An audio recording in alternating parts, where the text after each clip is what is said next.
Eksekusi ruko di lahan sengketa diwarnai ketegangan.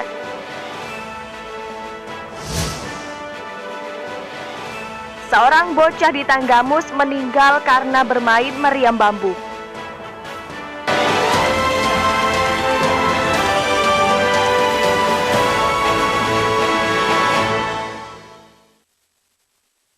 Tabi pun. Selamat pagi pemirsa iNews di Bandar Lampung dan sekitarnya. Selama 30 menit ke depan kami akan menemani pagi Anda dengan berbagai liputan dari berbagai daerah di Lampung. Pemprov Lampung mengeksekusi 7 unit ruko di lahan sengketa. Eksekusi diwarnai ketegangan karena warga menolak eksekusi. Pemirsa, bersama saya Citra Ramadanti, inilah iNews Lampung selengkapnya.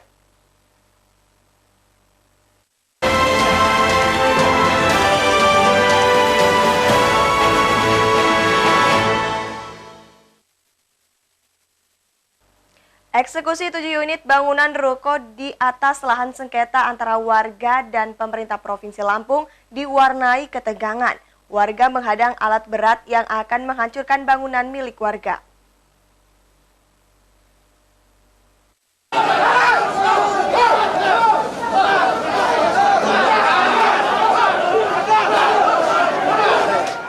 Warga dan ratusan personil Satuan Polisi Pamung Praja Provinsi Lampung sempat bersitegang saat melaksanakan eksekusi lahan di Desa Waihui, Gerbang 2 Jalur Kota Baru, Jati Agung, Lampung Selatan. Pemprov Lampung mengklaim jika lahan tersebut merupakan aset tanah Pemda. Penggusuran paksa terhadap aset 7 warga yang bersengketa atas kepemilikan lahan seluas 1.200 meter ini sempat terjadi adu mulut antar pemilik bangunan dan anggota Pol PP saat berusaha melakukan pembongkaran menggunakan ekskavator. Namun akhirnya pemilik bangunan yang kalah jumlah dengan petugas pun pasrah ketika bangunan yang dijadikan tempat tinggal dan usaha ini dibongkar paksa petugas. Eksekusi berdasarkan sertifikat nomor 3 tahun 2014 terkait adanya akta jual beli tahun 2017. Hal ini sudah dibatalkan oleh pihak kecamatan dan sporadiknya sudah dibatalkan oleh pihak kelurahan sehingga upaya eksekusi ini sah. Namun Pemprov enggan memberikan kompensasi dan meminta warga meminta ganti rugi kepada pemilik tanah sebelumnya. Kan kita lakukan dalam rangka penegakan peraturan, penegakan undang-undang termasuk dalamnya Perda. Bahwa lokasi ini merupakan lahan milik pemerintah Provinsi Lampung yang berarti milik warga semua Lampung. Semua warga Lampung memiliki lahan ini, hanya dikuasai oleh pemerintah provinsi. Dan ini akan digunakan untuk kepentingan-kepentingan umum. Adapun terhadap saudara-saudara kita yang tidak puas atas tindakan ini, silahkan kita mempunyai saluran yang ada. Silahkan mengadukan ke saluran yang ada, yaitu saluran pengadilan ataupun pihak. Sementara itu untuk gugatan yang dilayangkan setelah adanya surat pengosongan dan eksekusi, Pemprov Lampung siap menghadapi hal tersebut. Dan apabila Pemprov Lampung kalah dalam persidangan juga akan menanggung konsekuensinya dan mengganti kerugian. Dari Bandar Lampung, Andres Afandi, iNews melaporkan. Warga menyayangkan adanya pembongkaran ruko ini. Terlebih tanah yang menjadi objek sengketa telah masuk dalam proses hukum di Pengadilan Negeri Lampung Selatan.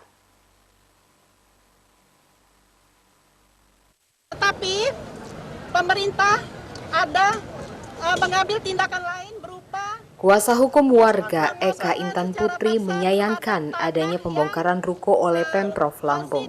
Pasalnya, tanah yang menjadi objek sengketa telah masuk dalam proses hukum di Pengadilan Negeri Lampung Selatan. Pemerintah seharusnya mendengarkan permintaan warga yang menempati lahan ini. Dikarenakan warga sudah membeli lahan sehingga seharusnya ada kompensasi dari Pemprov Lampung. Tetapi pemerintah ada mengambil tindakan lain berupa pengosongan secara paksa terhadap tanah yang masih dalam proses persidangan. Berarti pemerintah tidak menghormati proses hukum yang sedang kami upayakan. Mungkin pemerintah lupa bahwa setiap negara setiap warga negara berkedudukan hukum yang sama dan tidak pengosongan ini tidak ada rasa kemanusiaan dan rasa keadilan. Lantas kemana lagi warga masyarakat memohon perlindungan kalau caranya seperti ini? Dalam eksekusi sedikitnya 300 personel Satuan Polisi Pamong Praja diturunkan untuk melakukan penggusuran lahan seluas 1.200 meter. Dari Lampung Selatan, Andres Afandi, iNews melaporkan. Pelayanan pada Samsat Kota Bumi Lampung Utara dialihkan ke Samsat Desa dan Samsat Keliling. Hal ini menyusul kantor Samsat Induk Kota Bumi ditutup sementara, menyusul adanya pegawai yang terkena COVID-19.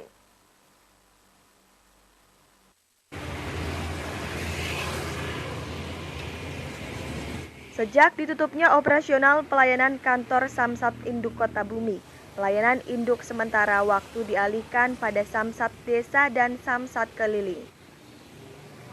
Diketahui pemberlakuan penutupan itu sendiri sejak tanggal 16 hingga 29 April mendatang.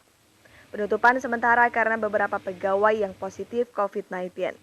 Bagi masyarakat yang ingin mengurus dokumen kendaraannya dapat mendatangi Samsat Desa yang ada di Bukit Kemuning, Lampung Utara dan Samsat Keliling. Jadi dikarenakan Samsat Induk di Kota Bumi, Lampung Utara sedang kita laksanakan penutupan selama 14 hari ke depan. Jadi bagi masyarakat kami himbau agar dapat mendatangi Samsat Desa ataupun Samsat Keliling yang kita miliki. Kemudian untuk pengurusan kendaraan STNK baru itu bisa langsung ke Bandar Lampung, yaitu di Raja Basah. Demikian. Titik Samsat Desa sendiri di mana? Samsat Desa kita ada di Bukit Kemuning dan ada Samsat Keliling yang berkeliling dari desa ke desa. Sementara itu untuk pengurusan surat tanda nomor kendaraan atau STNK baru, masyarakat dapat langsung mendatangi Samsat Raja Basah di Bandar Lampung. Dari Lampung Utara, Jimmy Irawan, iNews melaporkan. Kantor Sistem Administrasi Manunggal 1 Atap Samsat Kota Bumi Lampung Utara terpaksa ditutup sementara. Sejumlah pegawainya terkonfirmasi terinfeksi virus corona. Penutupan dilakukan untuk mencegah penularan agar tidak meluas.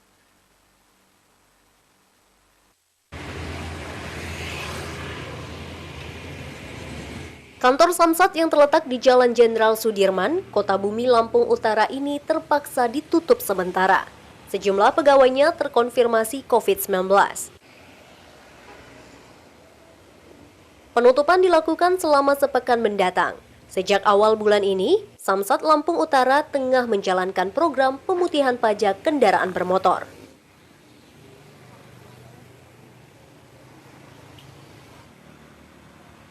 Penutupan ini guna mencegah penularan yang lebih meluas sambil menunggu hasil tracking dan swab test terhadap orang yang memiliki kontak erat dengan mereka yang terpapar.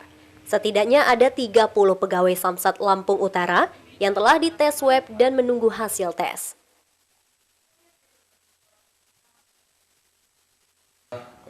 Di tracing, di pelacakan dari puskesmas, ternyata selain petugas satu orang dari Samsat itu positif, dari berikutnya ada juga yang positif stafnya di Samsat. Kemudian puskesmas Kota 2 melakukan tracing, pemantauan, dan di sana didapatkan kontak erat ada 36 orang yang kita lakukan pemeriksaan rapid antigen dan swab. Hingga saat ini total terkonfirmasi positif COVID-19 Lampung Utara berjumlah 1.224. Selesai isolasi sebanyak 1.090 orang, meninggal 38, sisanya masih menjalani isolasi dan perawatan. Dari Lampung Utara, Jimmy Irawan, iNews melaporkan. Hampir 300 personil Satgas COVID-19 siap menegakkan penerapan protokol kesehatan di Kecamatan Tanjung Karang Timur, Bandar Lampung. Petugas dari tingkat RT hingga kecamatan ini bertugas mengawasi penerapan protokol kesehatan di kecamatan tersebut.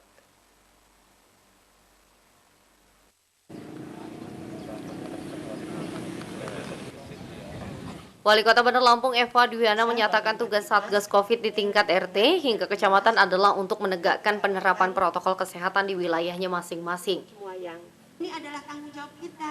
Jadi, selain mengawasi kerumunan warga, mereka juga akan memantau dan menjaga tempat yang dianggap menimbulkan keramaian seperti toko dan pasar. Penguatan Satgas COVID di tingkat RT ini juga sekaligus memberi pemahaman akan COVID-19 kepada warga di lingkungannya. Satgas dari tingkat RT, lingkungan, Linmas, di lingkungan pemerintah Kota Bandar Lampung, di kecamatan-kecamatan, di kelurahan-kelurahan. Mungkin kemarin warga masyarakat nggak paham, tapi kalau dengan RT lingkungan Babinsa Babin Kaptipmas turun ke lapangan, lebih gencarnya lagi insya Allah masyarakat. Ada perubahan target Bunda atau target memang tuh. bulan ini Enggak, ini seterusnya aja begini. Mudah-mudahan ya untuk apa yang berlaku nanti di Kota Bandar Lampung, misalnya tanda kutip nanti ada apa, Satgas ini yang siap. Ini di seluruh kecamatan kita, seluruhnya Pak. Sedikitnya ada 296 personil Satgas COVID di Kecamatan Tanjung Karang Timur. Mereka terdiri dari RT sekecamatan Tanjung Karang Timur, Linmas, dan warga dari 5 kelurahan di Tanjung Karang Timur, juga Babin Kaptipmas dan Babinsa. Dari Bandar Lampung, Ruslana SI News melaporkan. Harus kita jalankan sebaik-baik mungkin. Bantu pemerintah kota. Pemirsa, setelah jeda pariwara berikut kami kembali dengan liputan tentang seorang bocah di Tanggamus meninggal karena bermain meriam bambu. Tetaplah bersama kami.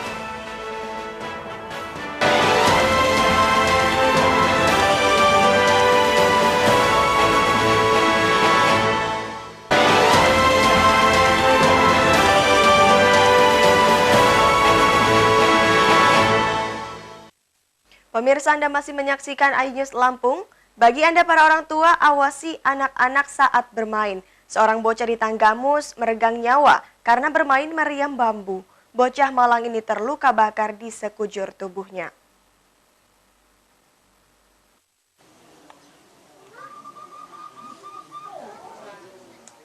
Inilah suasana duka di rumah keluarga Ade di Desa Soponyono, Wonosobo, Tanggamus. Bocah 7 tahun tersebut meninggal dunia akibat terluka bakar saat bermain meriam bambu bersama teman-temannya. Ayah korban, Hoirudin, sempat melarikan siswa kelas 1 SD tersebut ke puskesmas dan rumah sakit Secanti Gisting. Namun karena tidak ada dokter, akhirnya atas kemauan keluarga, Ade dibawa pulang. Ade pun menghembuskan nafas terakhir akibat luka bakar di sekujur tubuh dan dehidrasi. Teriakan istrinya ponakan saya itu, saya langsung terkejut. Jadi saya lari dari depan menuju ke belakang. Nah, waktu ke belakang saya udah ngelihat anak saya ini udah penuh api. Nah, saya berusaha ngelepasin celana yang kena api, cuma celana itu udah nyamber di kaos yang anak saya pakai. Nah, dari situ terus saya lihat luka lecet itu semakin parah. Saya bawalah ke Puskesmas Sukaraja. Kapolsek Wonosobo, Ibtu Juniko, membenarkan peristiwa ini.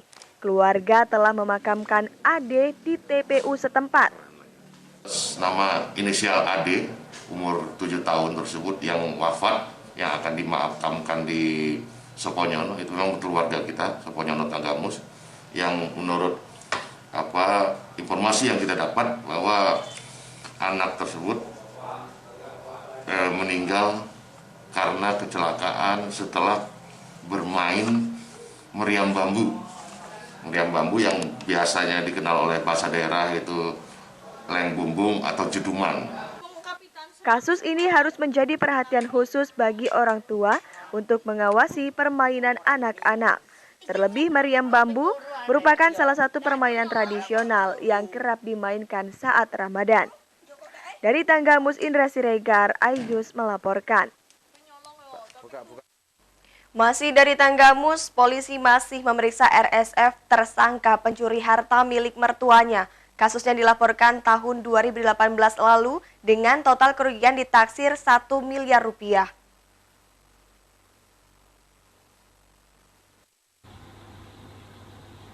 Jadi Mbak cuman surat-surat aja nih ya, fotokopi? RSF berstatus DPO atau buron selama 2 tahun dalam perkara pencurian dalam keluarga.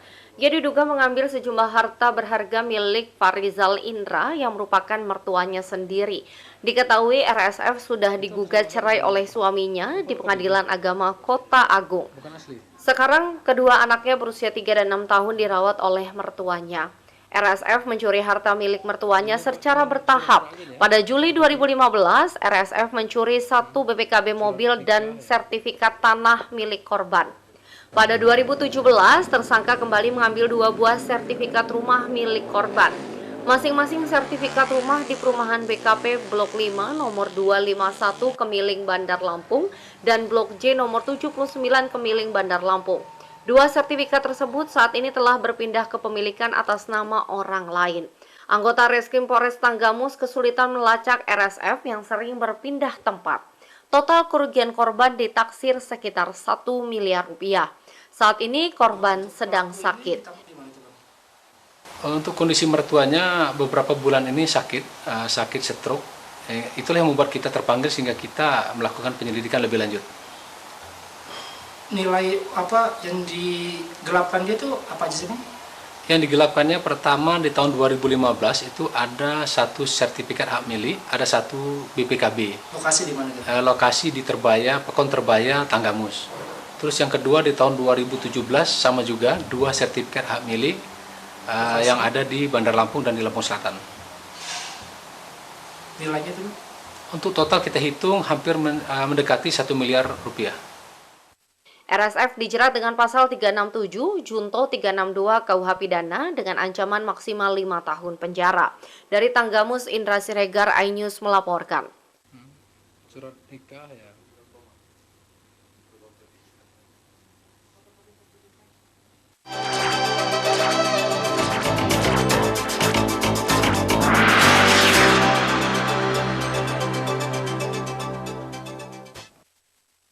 Fraksi PDI Perjuangan DPRD Lampung Selatan menyetujui LKPJ tahun anggaran 2020.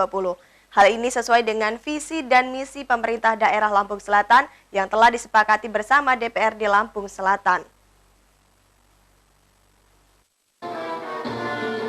Persetujuan ini disampaikan juru bicara fraksi PDI Perjuangan Sadide dalam sidang paripurna lanjutan tentang LKPJ tahun anggaran 2020. PDIP menilai laporan keterangan pertanggungjawaban tahun anggaran 2020 telah sesuai dengan aspirasi dan kebutuhan pembangunan. Pemkab diharapkan menjadikan LKPJ tahun anggaran 2020 sebagai acuan dalam pembangunan. Tentang rekomendasi DPRD Kabupaten terhadap LKPJ Bupati Lampung Selatan tahun anggaran 2020 oleh Pansus, maka dengan ini fraksi Partai Demokrasi Indonesia Perjuangan dengan mengucapkan bismillah. Dewan berharap pembangunan di Lampung Selatan berjalan baik. Sebelumnya Pansus DPRD telah membahas LKPJ sebelum menggelar rapat paripurna. Dari Lampung Selatan, Rudi Apriyadi dan Alsis Wadi, iNews melaporkan. Fraksi PKS DPRD Lampung Selatan menyoroti anggaran kerjasama atau MOU pemerintah daerah terhadap media setempat. Hal ini terkait dengan anggaran untuk semua media yang ada di Lampung Selatan menurun secara drastis pada tahun anggaran 2021. Anggota Pansus dari fraksi PKS Andi Aprianto mengatakan seharusnya anggaran untuk media tidak turun secara drastis, mengingat pembahasan tahun sebelumnya masih dapat berjalan sesuai dengan yang diinginkan bersama. Waktu itu kita sudah mengikuti pembahasannya di MOU dengan media memang turun. Nah ini kita pertanyakan kembali waktu realisasi yang di perencanaan yang 2020 itu kenapa bisa memenuhi ekspektasi rekan-rekan media, sedangkan di 2021 ini kok tidak. Pemkab membantah menurunkan anggaran. Penurunan terjadi karena bertambahnya jumlah media yang bekerja sama. Kalau dari sisi anggarannya itu tidak turun, Pak. Dari 6 miliar tetap kisarannya seperti itu. Hanya medianya yang bertambah. Dari Lampung Selatan, Rudi Apriyadi dan Alsis Wadi, iNews melaporkan.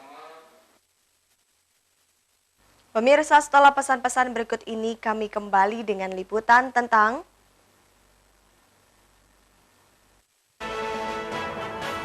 penjualan buah-buahan meningkat selama Ramadan. Sesaat lagi hanya di iNews Lampung.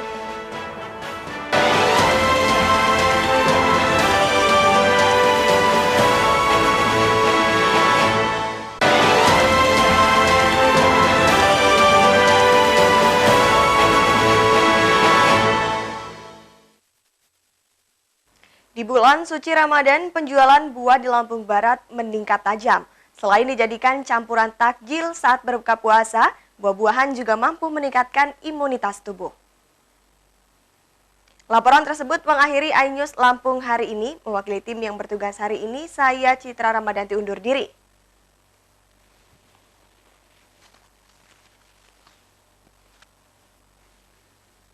Jaga diri dan orang tersayang dari ancaman COVID-19 dengan menggunakan masker saat berada di tempat umum. Selamat melanjutkan aktivitas Anda. Terima kasih dan sampai jumpa.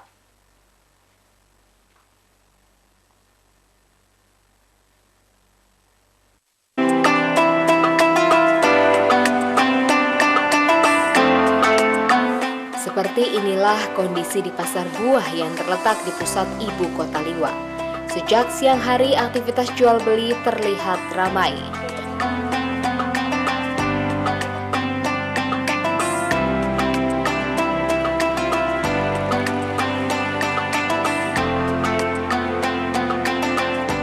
Buah-buahan segar banyak diminati sebagai bahan baku es buah dan salad untuk menu santap berbuka puasa. Selain itu, buah juga dipercaya mampu meningkatkan imunitas tubuh di bulan suci Ramadan, apalagi saat ini masih pandemi COVID-19.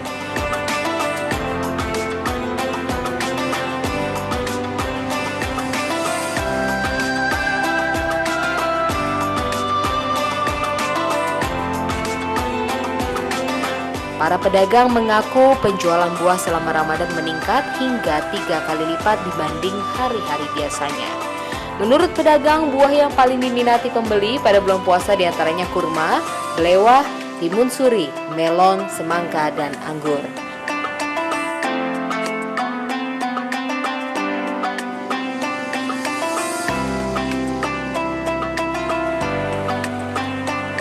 Turun, jadi yang paling puasa. Jadi di bulan Ramadan ini justru penjualannya meningkat, Pak De? Perbandingannya mungkin berapa besar, Pak De? 2 kali lah, 3 kali. 3 kali lipat daripada hari-hari biasa. 3 kali lipat dari hari-hari biasa. Biasanya orang cari buah di bulan Ramadan ini untuk apa sih, Pak De? Es buah, salad buah, untuk dimakan-makan gini biasa habis makan lah. Oh, iya. Sementara warga mengatakan membeli buah di bulan Ramadan adalah kebutuhan. Selain dihidangkan bersama menu berbuka lainnya, buah biasanya disantap sebagai menu penutup atau pencuci mulut setelah berbuka puasa.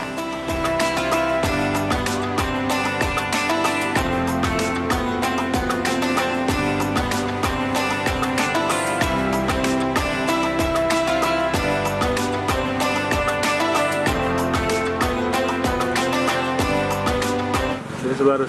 Ini kesini beli buah? Iya, ini. Beli apa, Bu? Beli belewah. Beli belewah. Untuk apa buahnya, Bu? Untuk buka puasa. Biasanya Ibu kalau selain di bulan Ramadan sering juga nggak beli buah? Sering. Ini juga ya. Pasar buah yang terletak di pusat kota Liwa ini menyediakan berbagai jenis buah-buahan segar yang tentunya memiliki khasiat baik bagi tubuh. Harga masing-masing buah di pasar ini juga cukup terjangkau murah. Dari Lampung Barat, Enrico Ngantung, iNews melaporkan.